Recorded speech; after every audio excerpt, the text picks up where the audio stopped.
Jeg har noget lidt specielt, jeg gerne vil vise jer i dag, som faktisk ikke har så meget med selve borgens historie at gøre, men derimod er et rent geologisk fænomen, som er lidt specielt dog.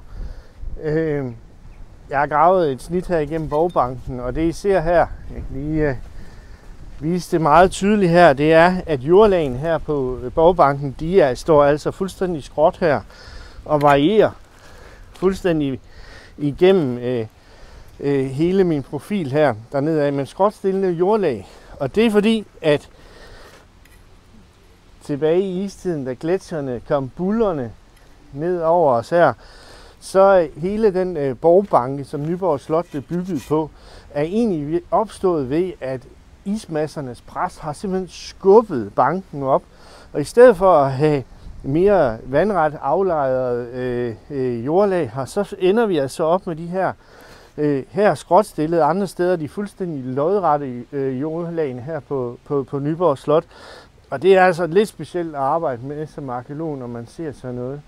Da man så kommer her til stedet omkring år 1200 ved Landlæggenborg, så ligger der den her opskubbede banke, og man tænker, at den er dem god at bygge på, den kan vi også godt forsvare helt ideelt til at bygge en borg på. Så fjerner man muldlagene på stedet, og så planerer man banken ud, samtidig med at man opfører ringmuren. Og det er altså de her skrå jordlag. Men når man så kommer herhen, længere hen, så kan man faktisk se, hvor undergrunden ophører. Det gør den nemlig lige her.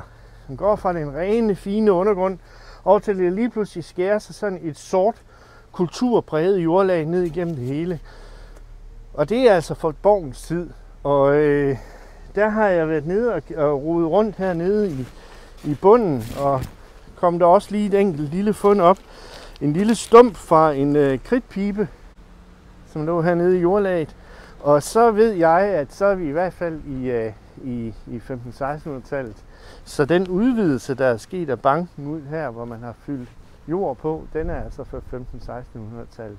Så sådan kan man se forskel på undergrunden her på stedet og de kulturpåvirkede lag.